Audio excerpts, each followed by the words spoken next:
علی علی علی علی علی علی علی علی خوف خدا، خوف خدا۔ حضرت یوسف علیہ السلام جب جاتے ہیں زلیخا کے سامنے تو علامہ طباطبائی تفسیر المیدان میں کہتے ہیں کہ حضرت یوسف نے یہ نہیں کہا زلیخا سے کہ تمہارا شوہر کیا سوچے گا، لوگ کیا سوچیں گے، نہیں، کہا پروردگار تیری پناہ چاہتا ہوں، خدا کی پناہ مانگتا ہوں۔ ایسا اپنے اوپر نہیں ہے، نبی ہے، صالحین میں سے، صدیقین میں سے، مگر یہ نہیں کہا کہ میں بچ نہیں، کہا تیری پناہ پروردگار تو بچانے والا ہے۔ کہا یوسف کو مت جاؤ، یوسف 7 بند دروازے کھول دیے، جو خدا یوسف کے لیے 7 دروازے بند کھول سکتا ہے وہ ہمارے لیے بھی کھول سکتا ہے۔ خدا ہو زندگی میں، لڑکا جوان تنہائی میں اکیلا بیٹھا ہوا ہے، موبائل پہ، لیپ ٹاپ پہ کچھ چیز آتی ہے، کھلتی ہے، کوئی نہیں دیکھ رہا، خدا تو دیکھ رہا ہے، خدا تو دیکھ رہا ہے، خدا کا کیمرہ تو آن ہے، سیف ہو رہا ہے اس کی بارگاہ میں۔ یہی تو ہلکی ہلکی ہلکی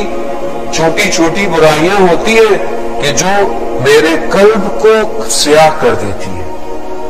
اور پھر میں کہتا ہوں میں نماز میں کھڑا ہوتا ہوں، میری کیفیت پیدا نہیں ہوتی مولانا صاحب، میں جو ہوں وہ کوئی اچھا کام کرنا چاہتا ہوں، میرے رزق میں رکاوٹ آ رہی ہے، یہ ہے، یہ نیچرل ہے۔ وہ جو شادی شدہ افراد ہیں ان کے لیے ہے، گھر کے اندر مشکلات ہے، لڑائی ہو رہی ہے، کیوں ہو رہی ہے؟ کیونکہ میں کہیں اور متوجہ ہوں،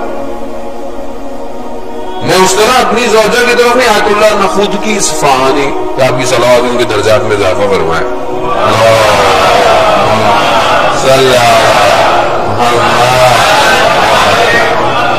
شخص ان کی خدمت میں آیا،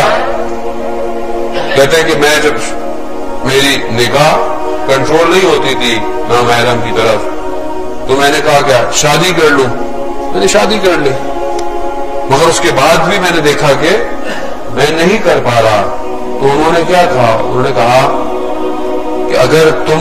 اپنی زوجہ پہ، وائف پہ اکتفا کر جاتے تو پھر کبھی بھی تمہاری نگاہ دوسری طرف نہیں ہوتی۔ یعنی انسان اگر ان ارتباطات کو الہی ارتباط، الہی رابطہ سمجھے تو انسان کبھی بھی دوسری طرف متوجہ نہیں ہوگا۔ اور عزیزان محترم، امام خمینی ارشاد فرماتے ہیں کہ ایک نگاہ نامحرم انسان کو 100 سال پیچھے پھینک دیتی ہے، 100 سال پیچھے پھینک، 100 سال تو زندگی نہیں ہے، 100 سال تو زندگی نہیں ہے ہماری زندگی کتنی ہے؟ آج تو 20-25 میں آدمی فارغ ہو رہا، ہر چیز فاسٹ فوڈ ہو گئی نا، فاسٹ ہوتی جا رہی، بندہ بھی فاسٹ، جنازے بھی فاسٹ جا رہے، جلدی آ رہا۔ میں 40-50 سال زندگی گزاروں، ایک نگاہ خدا نہ خواستہ ہو تو میں تو ویسے ہی مائنس میں ہوں۔ معاملہ سخت ہے، معاملہ اتنا آسان نہیں ہے جتنا ہم سمجھ رہے ہیں۔ یہ تو لطف کریں کہ اہل بیت کے ماننے والے کو آپشن ہے ہمارے پاس، باغیوں کے پاس تو آپشن بھی کوئی نہیں ہے، ایک آپشن ہے کہ چلے نکل جائیں گے، لیکن اس کا مطلب یہ نہیں ہے کہ اس آپشن کو لیں، صبح گناہ کریں، شام کو آئے مجلس میں، نہیں محرم آئے گا تو پھر ہم میں اور ان میں کیا فرق ہو گیا کہ جو پورے 5 دن کماتے ہیں، 2 دن اڑاتے ہیں، پھر چرچ چلے جاتے ہیں، کنفیس کر لیتے ہیں، پھر دوبارہ شروع۔ توبہ کے اصل معنی شرمندگی کے ہیں، توبہ کے اصل معنی اپنے آپ کو خدا کی طرف پلٹانے کے معنی ہیں۔